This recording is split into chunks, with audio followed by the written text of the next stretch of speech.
Hey, good morning, everybody. It's Hammer. Today is Tuesday, November 5th, 2024. I, of course, am with Originator Success here at the Daily Mortgage Rate Update, the only place on the web where you get to join me live each and every day, 9:30 a.m. Eastern Time, coming to you on Facebook and on YouTube.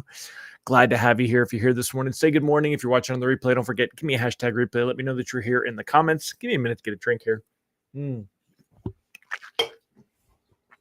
Oh, look at that. Whoa, now prettier. Anyway, don't forget to smash that like button, tag an LO friend, share us in a group. If you are on YouTube, don't forget to subscribe and click the thumbs up and all that good stuff. Remember, you can sign up for our free email lock advice to your inbox each and every weekday morning, www.ratelockadvice.com. You can sign up for our text alerts at www.ratetextalerts.com. You could also sign up for a text reminder that I'm going live each morning at hmmr.io/reminder. And last but not least, check us out at originatorssuccess.com. Although we love talking about rates and pricing with you each and every weekday morning, what we really do here is help you to get loans from Google and social media. So check us out at originatorssuccess.com. Find out how we help you to do that. If you're here this morning, say good morning. Let's go ahead and say hi to all the live folks here. We've got Mr. Mark Clark here this morning. Good morning, sir. Megan Lindberg, great to see you. Bobby Searson, good morning. Jeremy Lowe, ready for some great news. Well, it's always great news, Jeremy. Yasmin, good morning and happy election day to you as well. Deb Dickinson, good morning. Great to have you here. So if you're here this morning, say good morning. And otherwise, let's go ahead and talk about what we got going on this morning. So quick recap on yesterday. Let me go ahead and pull this up. Let's pull up the screen this morning. Nope, that's the wrong button. Cancel. Here we go. What did they do? Share screen. There we go. All right. I thought they moved it. Okay. So this morning, what do we have going on here? If we take a look at a quick recap again, if you would like to be reminded of, if you would like to actually get text alerts like this, hold on, I'll throw it up on the screen. You can sign up for our text alerts at www.ratetextalerts.com. So yesterday, let's just kind of recap on where we were going through everything. Reprice risks on the day were moderate. We started out yesterday with huge gains. We were up like 40 basis points to start the morning. We had talked about that was somewhat of a flight to safety ahead of the election, but I had a hard time buying that one. Craziness starting already. Call it a flight to safety ahead of tomorrow's election. Bonds recovering all of Friday's losses that we saw after 11 a.m. Remember, on Friday, we lost ground. Volatile start to a volatile week. I won't even profess to tell you how this will play out. Lock according to risk tolerance. And when closing, loans with more time can take more risk. Stay tuned. Then in the afternoon, we sent out an alert about seeing some reprices worse. We saw a handful trickle in, a little bit more than a handful. We dropped about 20 basis points. It's funny, though, because with all this volatility, lenders were less reactive than usual. And to wrap up the day, we were back up, ended the day up about 27 basis points on the day. The 10-year yield is at 4.30, and bonds recovered from the worst levels. Didn't get back all the day's gains, though, when we go to that. So it was definitely a bit of an odd one for sure. Let's see here. So bear with me. I will throw this up there. So that is a quick recap. Yesterday, we saw bonds hold their early gains. Let me see. I'm going to slide this up so you guys can see. Oh, here. Oh, you can see it over here. Let me get rid of that. Boop. Okay. So looking over here, yesterday when pricing came out, we were up here. Do the 5-day. You could really see the jump. Look at the overnight trading jumps that we're seeing right now. They're absolutely insane. See, as we go from one day into the next where these little dotted lines are, we are just seeing huge moves. Yesterday, there was a huge move in weekend trading. We started out the day, kind of doing well and then lost ground, and then it recovered, like we said. They ended the day up about 27 basis points. Now today, you can see that we gave back all those gains, and then now we're working on recovering them. Still, rate sheets are likely to be a bit worse. We're still in this wide range, though. Definitely keep an eye on this. See down here when we look at the candlesticks right here. Okay, I'm going to go ahead and let me pull up the screen capture, and I'll draw you a quick kind of set of lines here. So hold on, I'm waiting for this to load. Come on, Come on. TechSmith capture. Come on. Load. Load.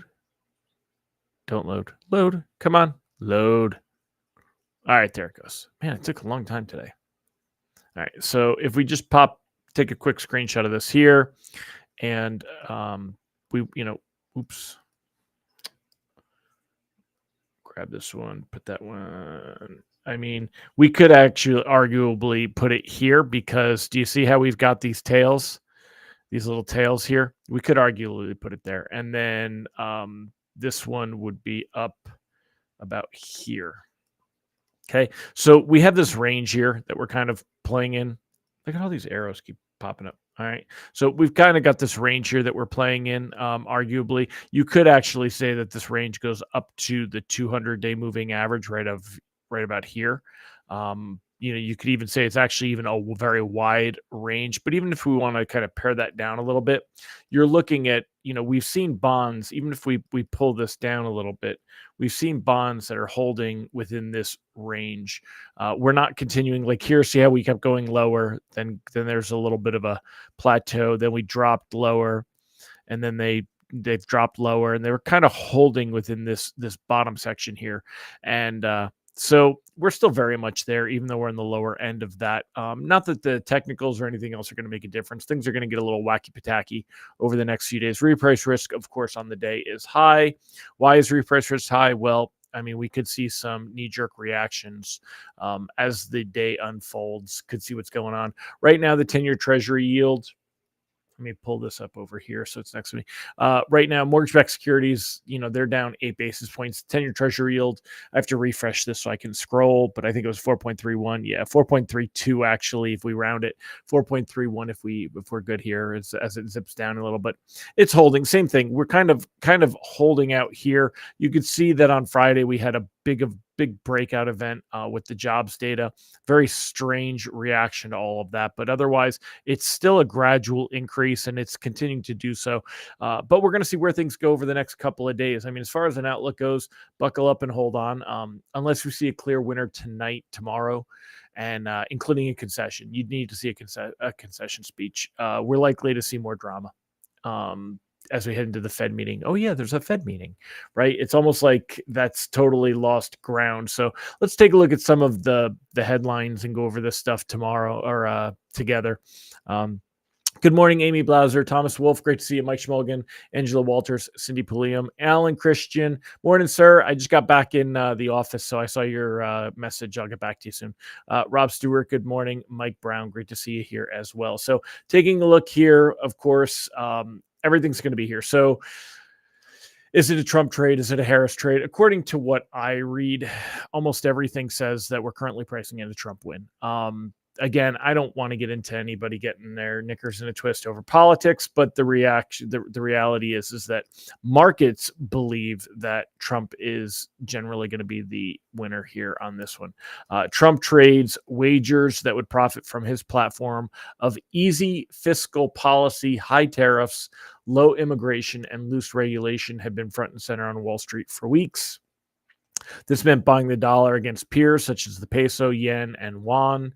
Other versions of the trade involve selling treasuries while favoring crypto and stocks, especially security companies. So the question is, if Trump were to pull this one out, would we see the 10-year treasury yield continue to get worse, or would it hold steady?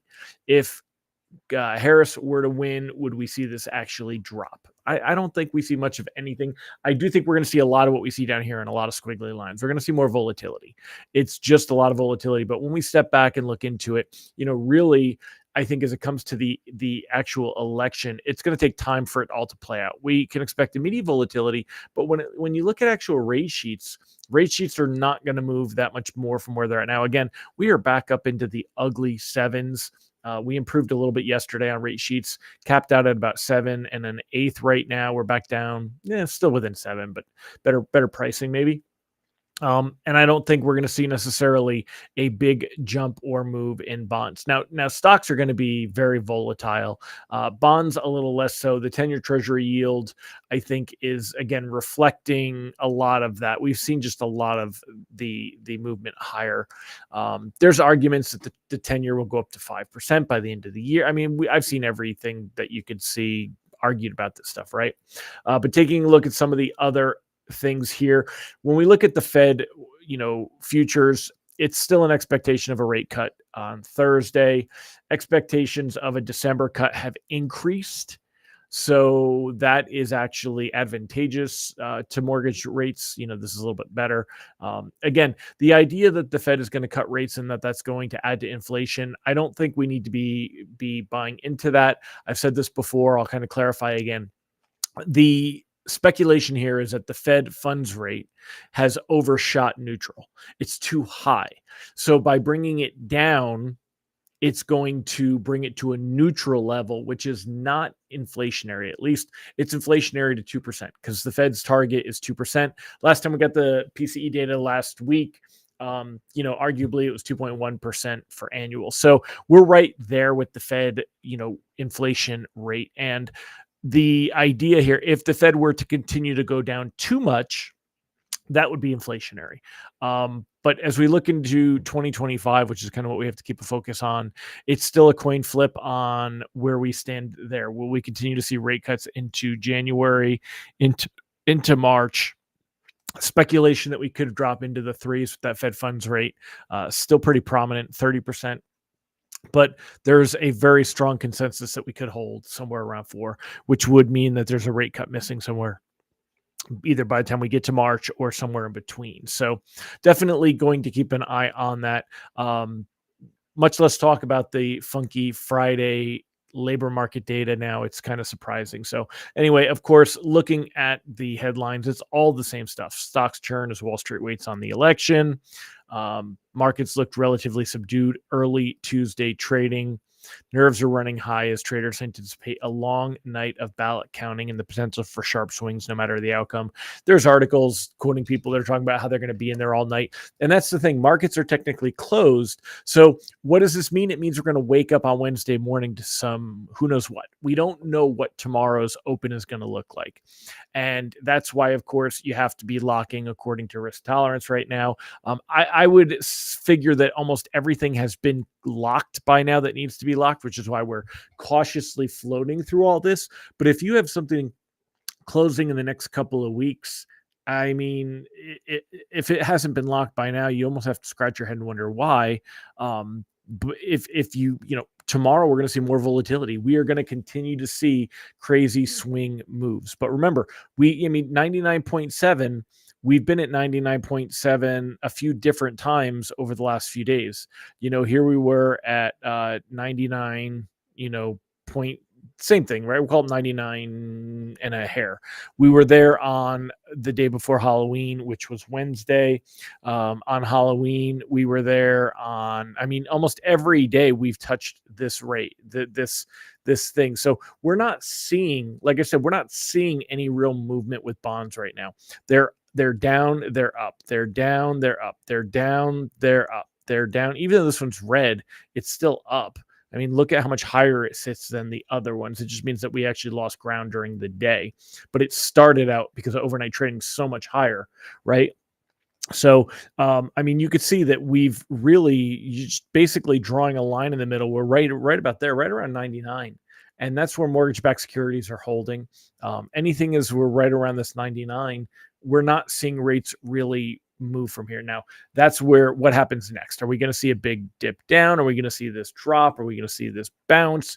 Does it matter who wins? It's all speculation. It's all everybody's opinion, which is a bunch of hot air.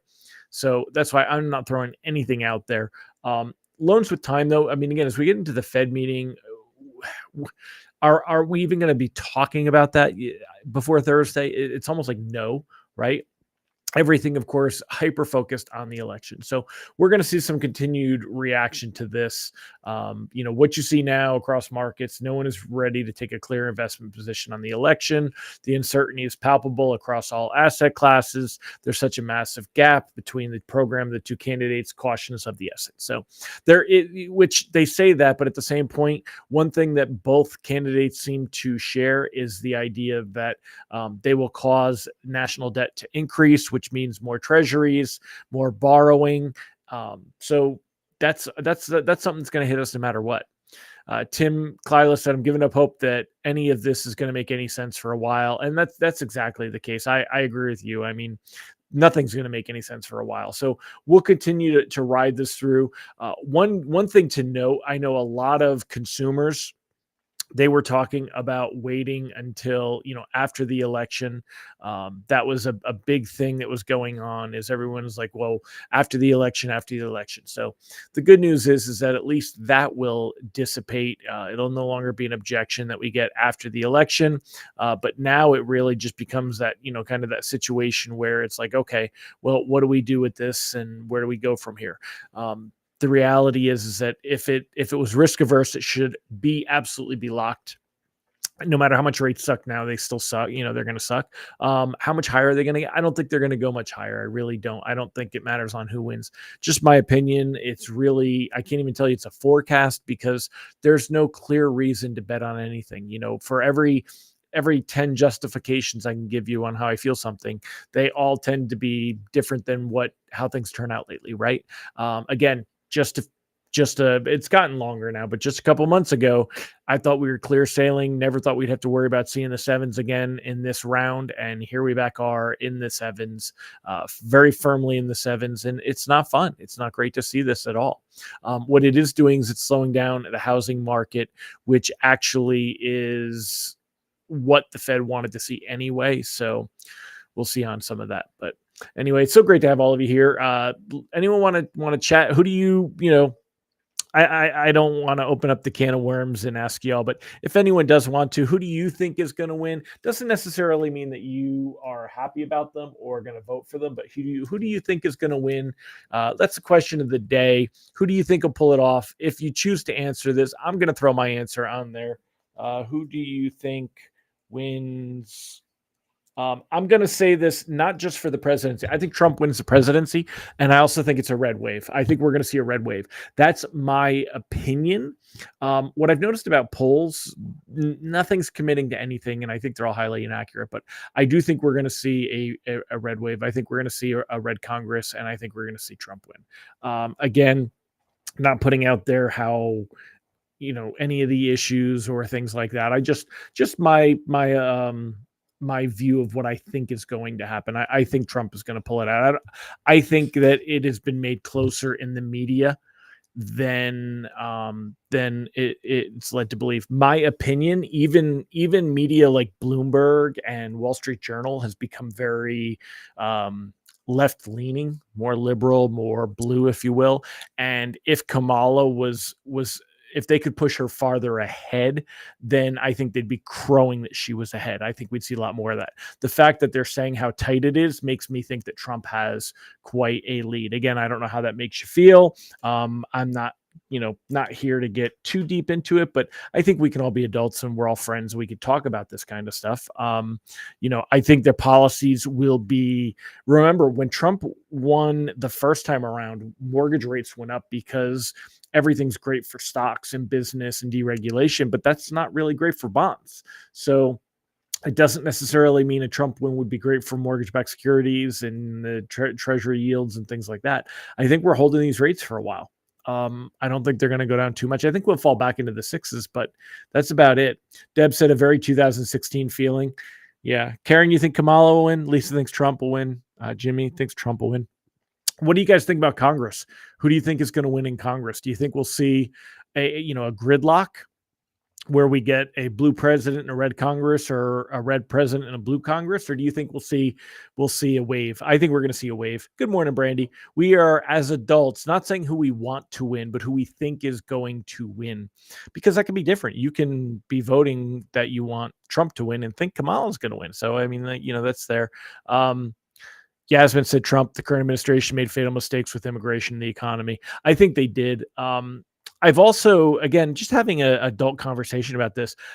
One of the things, reading through different sources, I think it hurt Kamala not to go on Joe Rogan. Did anyone watch Trump and Vance on Joe Rogan? I thought the interviews went really well. Again, not going deep into how you feel about particular issues but Trump at the rallies gets really belligerent, but Trump on Rogan was much less so. He was cocky. and I did this and this was the best and we had the best general. But overall, he actually didn't sound like a total horse's ass. Um, in my opinion, I think it really hurt Kamala not to go. I know she was on another podcast, but I heard that was a bunch of softball stuff. And I really would have liked to have seen that. I hope in 4 years, I hope that the podcast format really takes off. To me, it was so much better than a debate because they didn't just try to push out talking points. They had a great conversation. Brady said, I have a feeling the maps we're seeing are going to be very different once the polls close. The media has to quit lying. Yeah, I mean, I haven't even seen some of that. I mean, I've gotten so many of the same things that you guys have gotten about who's winning where and the different things. Jimmy thinks it's going to be a red wave, a lot of attention to local amendments as well. Red Congress, yeah.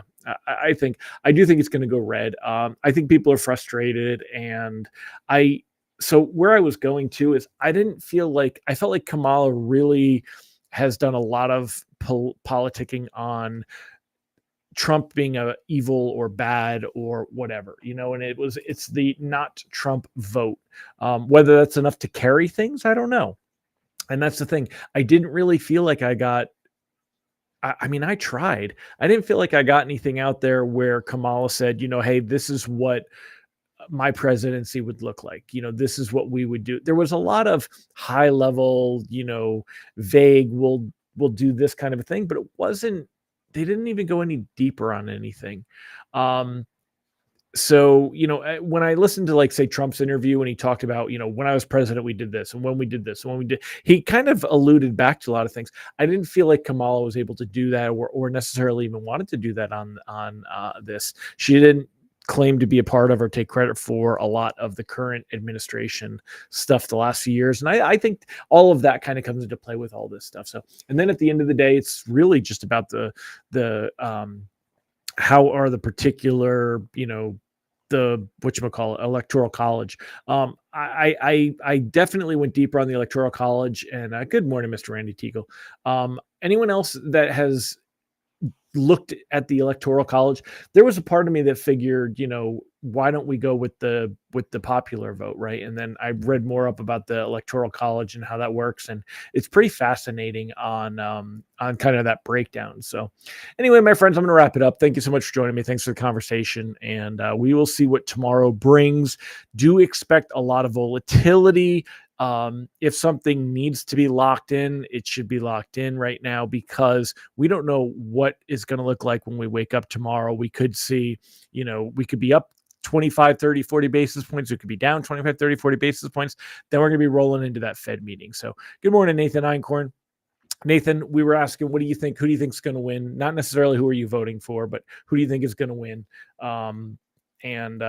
That was just the question of the day. I noticed a lot of people didn't answer it, and that's fine. I'm totally good with that. I don't mind putting my opinions out there about how I kind of see things going, and that's all we did here.